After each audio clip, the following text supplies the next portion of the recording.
Hello everyone, welcome back to BMGP rating. आज की video में मैं तुम्हें बताने वाला हूं जितने भी जीपी रेटिंग एस्पिरेंट्स हैं उनको कुछ ऐसे टर्म सुनने को मिलते हैं जीपी रेटिंग कोर्स की तैयारी करने में या फिर इंटरव्यूज में, जो उन्हें कंफ्यूज कर देती है ये क्या चीज है, इनको क्या आंसर है, कैसे हमें समझना है इन चीजों को। वो सारे इंपॉर्टेंट टॉप 10 इंपॉर्टेंट टर्म्स आज की इस वीडियो में मैं तुम्हें बताने वाला हूं। सबसे पहले तो कुछ 3 टर्म्स की मैं बात करूंगा जो हर जीपी रेटिंग एस्पिरेंट्स को पता होना चाहिए, जो इंटरव्यू के पॉइंट ऑफ व्यू से सबसे ज्यादा इंपॉर्टेंट है। सबसे पहले आता है technical questions, non technical questions, marine knowledge. यानी कि इंटरव्यू में 3 तरीके के क्वेश्चन आपसे पूछे जाएंगे: technical questions, non technical question, marine related question. Technical questions वो क्वेश्चंस होते हैं जो थोड़ा टेक्निकल बेस्ड नॉलेज पे आपसे पूछे जाते हैं, आपकी टेक्निकल बेस्ड नॉलेज को चेक करने के लिए। जैसे कि why ship float on water, Newton's का थर्ड लॉ क्या होता है, न्यूटन्स का सेकंड लॉ क्या होता है। इन छोटे शब्द में अगर मैं बोलूं तो साइंस से रिलेटेड कोई भी क्वेश्चन या फिर शिप के ऑपरेशन से रिलेटेड कोई भी क्वेश्चन जो फिजिक्स काम करती है उसमें, वो होते हैं टेक्निकल क्वेश्चंस। या फिर मैथ का कोई क्वेश्चन पूछ लिया, दैट इज टेक्निकल क्वेश्चंस। अगर मैं बात करूं नॉन टेक्निकल क्वेश्चंस की, तो जो भी पर्सनल क्वेश्चंस आपसे पूछे जाएंगे, आपकी हॉबी के बारे में, आपकी वीकनेस, आपकी स्ट्रेंथ, आपका इंट्रोडक्शन, आपकी फैमिली के बारे में, फादर मदर ब्रदर सिस्टर, सबके बारे में, आपकी पर्सनल लाइफ से रिलेटेड जो भी क्वेश्चन पूछे जाएंगे वो होते हैं नॉन टेक्निकल क्वेश्चंस। उसके बाद आती है मरीन रिलेटेड नॉलेज। इसमें चेक किया जाता है कि आप जिस फील्ड में जाने वाले हैं, जीपी रेटिंग, मर्चेंट नेवी, क्या आपको उस फील्ड की नॉलेज है या नहीं। बस इतना ही चेक किया जाता है इस मरीन रिलेटेड क्वेश्चन से। ये तो हो गए 3 इंपॉर्टेंट टर्म्स आपके इंटरव्यू पॉइंट ऑफ व्यू से। अब कुछ ऐसे टर्म जो आप डेली सुनते होंगे अगर आप जीपी रेटिंग एस्पिरेंट्स हो। सबसे पहला टर्म डेक साइड और दूसरा term engine side. Deck side और इंजन साइड क्या होता है? एक जीपी रेटिंग मर्चेंट नेवी की शिप पे 2 डिपार्टमेंट में काम कर सकता है, डेक डिपार्टमेंट और इंजन डिपार्टमेंट। यानी कि शिप को 2 डिपार्टमेंट में डिवाइड किया गया है। एक डेक डिपार्टमेंट है, मतलब जो भी बाहर का हिस्सा है, जो ऊपर खुला हुआ जो हिस्सा होता है उसका मेंटेनेंस करना, उसकी देखभाल करना, दैट इज डेक डिपार्टमेंट। तो वो होती है डेक साइड। और एक होती है इंजन साइड। इंजन यानी कि जो शिप का हर्ट होता है, जो अंदर होता है, उस इंजन रूम में जो काम करते हैं उनको हम बोलते हैं इंजन रेटिंग, और उसी एरिया को हम बोलते हैं engine side. Okay, I hope तुम्हें समझ में आ गया होगा। डेक साइड के अगर मैं इन दोनों डिपार्टमेंट के रोल्स एंड रेस्पॉन्सिबिलिटीज की बात करूं तो डेक साइड में एक रेटिंग को कुछ काम करने पड़ते हैं, जैसे मूरिंग, अनमूरिंग, कार्गो हैंडलिंग, नेविगेशन में हेल्प करना, वॉच कीपिंग में हेल्प करना।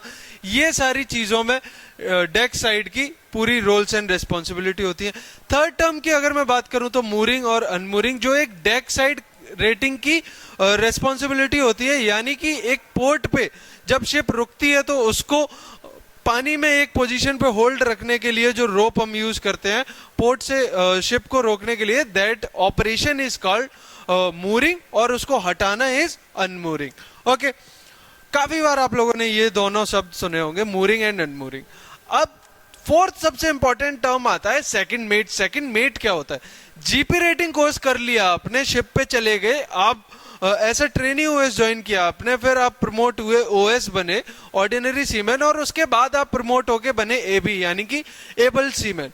उसके बाद एबल सीमैन बनने के बाद जब आप अपना 36 मंथ का सी टाइम कंप्लीट कर लोगे, उसके बाद आप एलिजिबल होगे ये एक सेकंड मेट्स एग्जाम देने के लिए। यानी कि सेकंड मेट्स एक एग्जाम है। इस एग्जाम को क्लियर करने के बाद तुम बन सकते हो थर्ड ऑफिसर, ऑफिसर्स की तरह।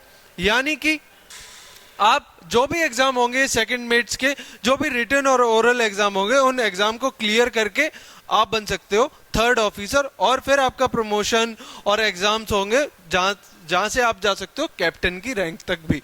तो जो एग्जाम होता है जीपी रेटिंग से ऑफिसर की पोजीशन अटैच करने का, उसको हम क्या बोलते हैं? Second mates exam. ठीक है। फिफ्थ सबसे इंपॉर्टेंट टर्म है बोसन। सिक्स सबसे इंपॉर्टेंट टर्म है एबी। अब अगर मैं बात करूं थोड़ा सा आपके करियर पाथ की, तो आप ज्वाइन करोगे ऐसे trainee OS, trainee ordinary seaman, जहां से आप प्रमोट होके बनोगे ऑर्डिनरी सीमैन। उसके बाद आप बनोगे एबी यानी कि एबल्ड सीमैन।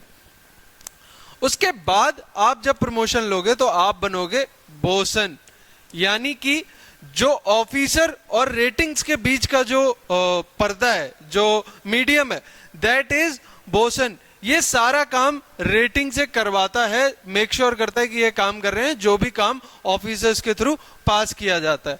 ठीक है, तो ये होता है ए बी पोजीशन, ये होता है बोसन। ये यानी कि एक पोजीशन होती है शिप पर रेटिंग्स की। ओके, यहां पे आप 36 मंथ का सी टाइम करोगे, उसके बाद आप सेकंड मेट्स एग्जाम देके ऑफिसर भी बन सकते हो। अब एक और इंपॉर्टेंट टर्म आता है STCW। STCW क्या होता है? STCW वो सर्टिफिकेट्स हैं जो हर किसी को कंप्लीट करने पड़ते हैं एक शिप पे काम करने के लिए। यानी कि आप जीपी रेटिंग कोर्स करने जाओगे तो भी आपको ये सर्टिफिकेट्स कंप्लीट करने पड़ेंगे अगर आप एक जहाज पे काम करना चाहते हो तो। ठीक है, वीडियो में आगे बढ़ने से पहले तुम लोगों को भी अगर कुछ ऐसे टर्म्स हैं जो समझ में नहीं आते हैं, या फिर तुम्हें जानना है जीपी रेटिंग क्या है, मर्चेंट नेवी कैसे ज्वाइन कर सकते हो, कैसे तुम लाखों की सैलरी कमा सकते हो 10th पास करके भी, तो नीचे डिस्क्रिप्शन बॉक्स में एक फॉर्म दे रखा है, उसको जाके फिल कर दो और मेरी कॉल का वेट करो। मैं तुम्हें कॉल करके बताऊंगा, जो भी तुम्हारे इंपॉर्टेंट टर्म्स के डाउट होंगे उनको तो क्लियर करूंगा ही करूंगा। प्लस अगर तुम्हें नहीं पता जीपी रेटिंग क्या है, मर्चेंट नेवी क्या है, कैसे ज्वाइन कर सकते हो, कैसे लाखों रुपए कमा सकते हो, तो उससे भी सारे डाउट्स तुम्हारे क्लियर करूंगा। 8 सबसे इंपॉर्टेंट टर्म आता है स्पॉन्सरशिप। स्पॉन्सरशिप क्या होता है? काफी बच्चे सोचेंगे स्पॉन्सरशिप मतलब तुम ये एग्जाम पास कर लो तो कॉलेज की फीस तुमसे नहीं लगेगी, ऐसा कुछ भी नहीं है। स्पॉन्सरशिप मतलब एक कंपनी का एग्जाम जो आपको बोल रही है कि हम आपको गारंटी देते हैं, आप जैसे ही कोर्स खत्म करोगे हम अपने जहाज पे आपको ट्रेनिंग करने का मौका देंगे, आपको पूरी ट्रेनिंग कराएंगे।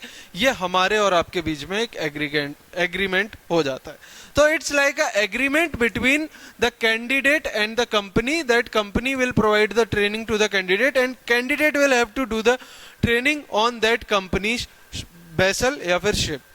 ठीक है, एक इंपॉर्टेंट टर्म और आता है एनसीबी। क्या होता है? एनसीबी होता है तुम्हारा नियरेस्ट कोस्टल वेसल। जो बच्चे एससीआई को टारगेट कर रहे हैं उन्होंने ये टर्म काफी बार सुना होगा।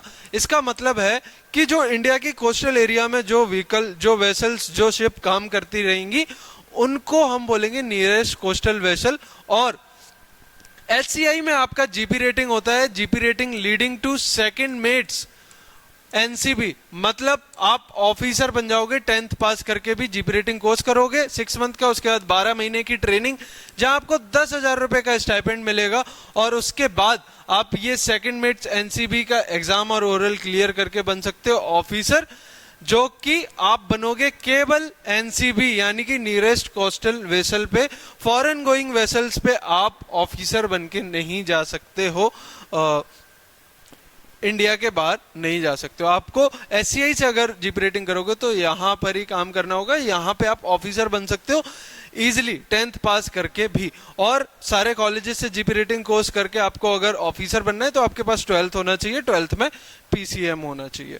ठीक है, सबसे इंपॉर्टेंट टर्म थर्ड जो आधे बच्चे इग्नोर कर देते हैं और इंटरव्यू में फेल हो जाते हैं वो है शिप नॉलेज। शिप से रिलेटेड सारी नॉलेज आपके पास होनी चाहिए। क्या होता है टाइप ऑफ शिप, क्या होते हैं प्रोपेलर, क्या होता है रडर, शिप के पार्ट्स, शिप के डिपार्टमेंट, सारी चीजें आपको पता होनी चाहिए। शिप नॉलेज आपके पास प्रॉपर होनी चाहिए। ठीक है, अब अगर तुम्हें नहीं पता है कि शिप नॉलेज कहां से पढ़नी है, कैसे पढ़नी है, कैसे तुम्हें तैयारी करनी है इन टॉप कॉलेजेस में जीपी रेटिंग में एडमिशन लेने के लिए, या एससीआई में GP rating leading to second mates NCB exam को क्लियर करने के लिए, इंटरव्यू को क्लियर करने के लिए, तो फटाफट से नीचे डिस्क्रिप्शन में एक फॉर्म दे रखा है, वहां पे जाके अपनी डिटेल्स फिल कर दो और मेरी कॉल का वेट करो। मैं तुम्हें गाइड करूंगा कैसे तुम इन टॉप कॉलेजेस में एडमिशन ले सकते हो with minimum efforts and perfect strategy. ठीक है, तो फटाफट से फॉर्म फिल कर दो, फिर हम मिलते हैं गाइडेंस, एकदम गाइडेंस के साथ चलेंगे, एग्जाम को 100% क्लियर करेंगे। Thank you guys, thank you for watching this video. Please share this video with your friends जो जीपी रेटिंग की तैयारी कर रहे हैं और एक अच्छा एस्पिरेंट है, मर्चेंट नेवी ज्वाइन करना चाहता है, लाखों रुपए कमाना चाहता है एक यंग एज पे, तो फटाफट से शेयर कर दो उसके साथ। और हाँ, सब्सक्राइब कर लो बीएम जीपी रेटिंग को। Thank you guys.